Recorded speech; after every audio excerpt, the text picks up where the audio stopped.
Assalamualaikum warahmatullahi wabarakatuh. Apa kabarnya anak-anak ustazah pada hari ini? Alhamdulillah, Al-Quran, akhlak, prestasi, Allahu Akbar. Bagaimana anak-anak ustazah? Semoga antum semua hari ini dalam keadaan sehat walafiat. Amin ya rabbal alamin. Nah, bagian anak ustazah yang belum subscribe channel YouTube ini, boleh subscribe dulu ya, karena subscribe itu gratis loh. Anak-anak ustazah, kembali lagi pada pelajaran Budaya Melayu Riau. Pada hari ini, antum akan belajar mengenai bab 3, yaitu tepung tawar. Nah, dari pembelajaran yang akan kita bahas pada hari ini, Ustazah berharap antum dapat mencapai 2 tujuan pembelajaran pada hari ini. Yang pertama, antum dapat menerangkan hal dan ilwah tepung tawar. Dan yang kedua, antum dapat membuat sampiran pantun yang baik. Nah, sebelum kita membahas mengenai salah satu tradisi masyarakat Melayu, yaitu tepung tawar, nah terlebih dahulu kita akan mempelajari mengenai bagaimana cara membuat sampiran pantun. Untuk anak-anak ustazah ketahui bahwa pantun yang baik tidak hanya pada isinya saja, namun juga pada sampiran. Banyak judul lagu yang diambil dari kata-kata yang terdapat pada sampiran, karena mempunyai bahasa dan kata yang kuat, umpamanya lagu Cindai dan Dondang Sayang. Saat ini kita akan membahas tentang bagaimana cara membuat sampiran pantun yang baik. Cara membuat sampiran pantun yang baik ada 2 cara. Yang pertama, sampiran pantun harus bisa diterima akal. Contohnya, bangun tidur pergi sekolah, setelah itu menggosok gigi. Nah, bagaimana anak-anak ustazah? Terlihat tidak masuk akal ya? Pantun yang seharusnya adalah bangun tidur langsung mandi, setelah itu pergi sekolah. Nah, ini merupakan contoh sampiran yang bisa diterima akal. Nah, contoh pantun yang kedua, dari Bengkulu menuju Semarang, singgah sebentar di Banda Aceh. Nah, apa iya anak-anak ustazah? Dari Bengkulu ke Semarang itu mengarah ke timur, dan tak mungkin singgah di daerah paling utara, yakni di Banda Aceh. Nah, pantun seharusnya yang benar adalah dari Bengkulu menuju Semarang, singgah sebentar di Jakarta. Nah, berikutnya contoh pantun yang ketiga. Memancing ikan di dalam kolam, gajah berdiri di atas pohon. Memancing ikannya sih sudah benar di dalam kolam, namun tak mungkin ya gajah berdiri di atas pohon. Selain itu, tidak ada hubungan cerita antara sampiran baris pertama dengan sampiran baris kedua. Seharusnya tetap saja bercerita tentang memancing. Seperti sampiran berikut. Memancing ikan di dalam kolam, umpan diletak di bawah pohon. Nah, itu baru yang benar ya anak-anak ustazah.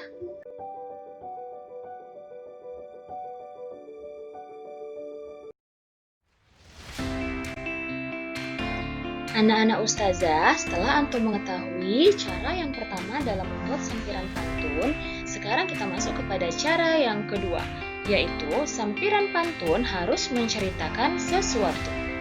Sekarang coba anak-anak ustazah lihat contoh pantun berikut ini. Bangun tidur, pergi sekolah, setelah itu menggosok gigi. Nah, kira-kira apakah sampiran pantun tersebut ada kaitan ceritanya? Tidak nyambung ya anak-anak ustazah, contoh tersebut tidak baik kita gunakan sebagai sampiran pantun. Contoh sampiran pantun yang benar adalah, bila cuaca terasa panas, mari berteduh di pohon rindang. Nah, contoh yang ini baru kita sebut sebagai sampiran pantun yang benar. Kita masuk kepada contoh yang kedua. Lipat tangan di atas meja, mengaduk sampah yang berserakan. Nah, untuk apa ya kita mengaduk sampah yang berserakan di atas meja? Tidak nyambung ya. Nah, sebaiknya sampiran yang benar adalah Lipat tangan di atas meja, duduk mendengar mata pelajaran. Nah, contoh ini merupakan contoh sampiran yang ada kaitan ceritanya dan nyambung. Oke, anak-anak ustazah. Apabila sampiran yang kita buat sudah bisa diterima akal dan ada hubungan cerita pada baris pertama dan kedua, maka kita bisa membalikkan sampiran menjadi isi dan isi pantun menjadi sampiran pantun. Ayo anak-anak ustazah perhatikan contoh berikut. Lipat tangan di atas meja, duduk mendengar mata pelajaran.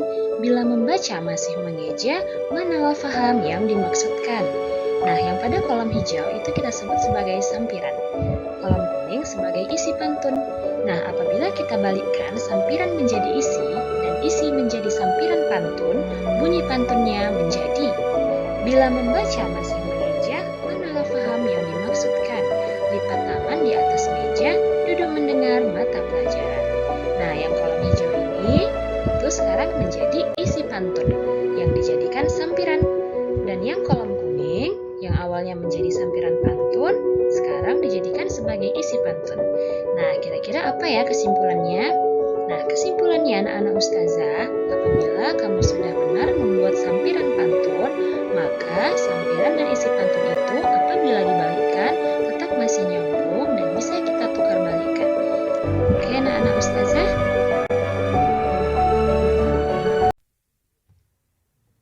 Nah, setelah antum membahas mengenai cara membuat sampiran yang benar, kita masuk kepada bab 3, tepung tawar.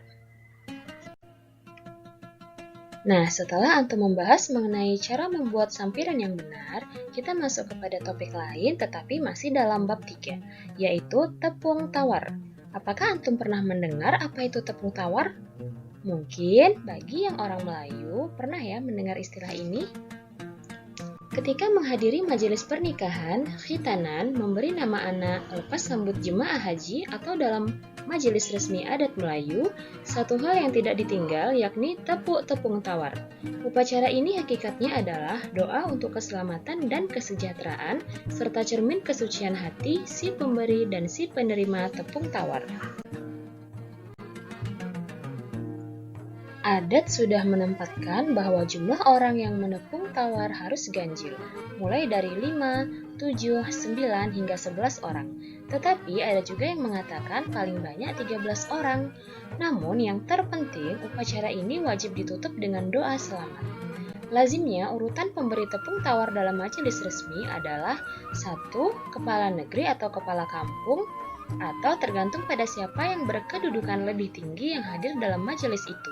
Yang kedua, wakil kepala negeri atau kampung.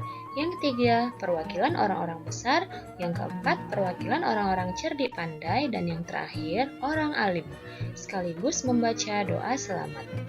Jika masih ada orang yang patut untuk memberi tepung tawar, boleh saja ditambah lagi, asalkan bilangan orangnya tetap ganjil dan orang alim tetap pada giliran terakhir, karena dia yang akan memimpin doa selamat.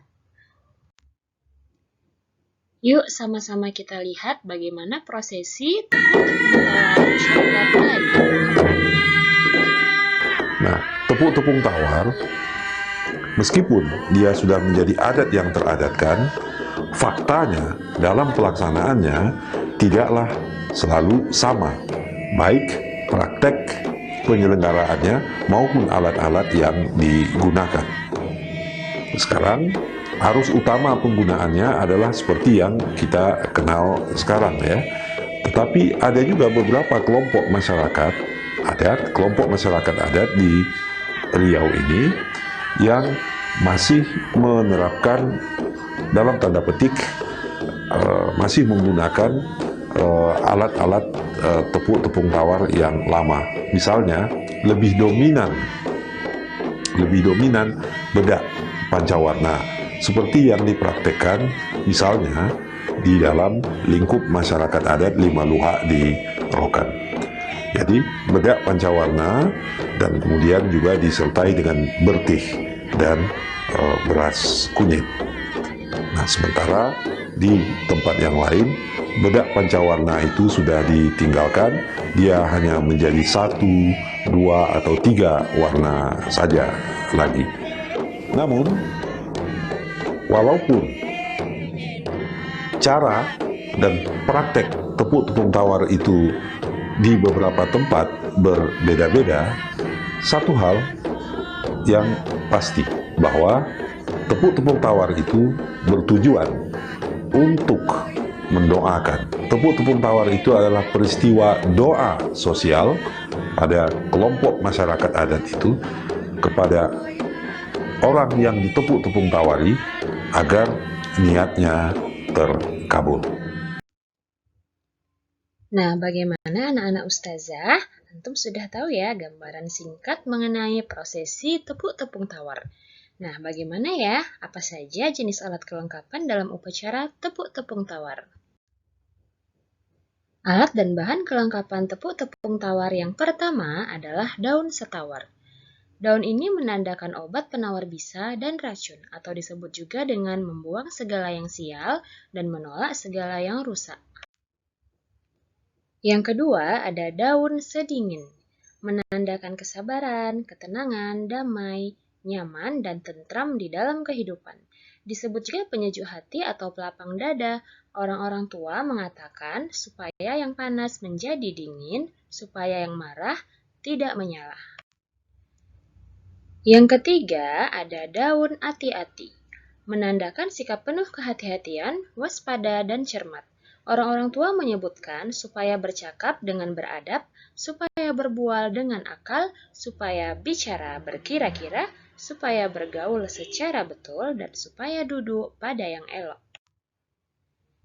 Yang keempat ada daun gandarusa, menandakan obat segala penyakit dari luar. Lazim pula disebut sebagai penolak bala atau sebagai penegak tuan dan marwah.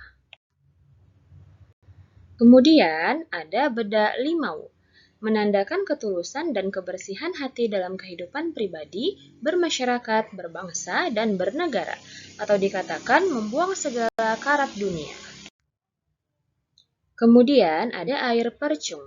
Ini merupakan air wangi, parfum, atau harum-haruman yang menjadi pertanda menjaga nama baik pribadi, keluarga, masyarakat, bangsa, dan negara. Disebut juga pengharum tuah dan marwah atau pewangi, harkat, dan martabat. Yang ketujuh ada beras kunyit, menandakan rezeki dan rahmat Allah yang melimpah yang disebut dengan rezeki tak putus, rahmat tak habis. Kedelapan ada beras basuh, menandakan suci dari lahir dan batin serta kesucian harta, usaha, dan pekerjaan. Disebut membasuh yang kotor, mensucikan yang baru, atau supaya rezeki menjadi halal, supaya bertugas secara ikhlas. Yang kesembilan ada bertih, yaitu padi yang disangrai seperti popcorn, menandakan sifat dan timbang rasa, tenggang rasa, atau disebut senasib sepenanggungan, seaib semalu, atau dikatakan direndang sama pecah, dibakar sama hangus. Alat kelengkapan yang terakhir ada bunga rampai, menandakan ragam kehidupan yang dipenuhi rasa kasih sayang dan saling menghormati dengan menjaga nama baik supaya tetap harum semerbak. Anak-anak ustazah, baiklah kita sudah mempelajari mengenai bab 3 pada hari ini, yaitu mengenai cara membuat sampiran pantun yang benar dan upacara tepung tawar. Perlu ustazah garis bawahi untuk antum semua bahwa upacara tepung tawar hanyalah sebuah tradisi masyarakat Melayu dari zaman dahulu kala. Upacara tepung tawar cukup bagi antum untuk ketahui hanyalah sebagai sebuah tradisi masyarakat Melayu. Tetaplah bahwa keselamatan kita di dunia dan di akhirat tergantung dari amal ibadah kita selama hidup di dunia dan tergantung dari ridho Allah Subhanahu wa Ta'ala. Anak-anak ustazah, usai sudah pembelajaran kita pada hari ini. Semoga pembelajaran hari ini bermanfaat ya untuk antum semua. Kita sudah belajar mengenai bab 3 pada hari ini mengenai cara membuat sampiran yang benar dan upacara prosesi tepung tawar. Kita ucapkan hamdalah untuk menutup pembelajaran pada hari ini. Alhamdulillahirabbil alamin. See you next week anak-anak ustazah. Assalamualaikum warahmatullahi wabarakatuh.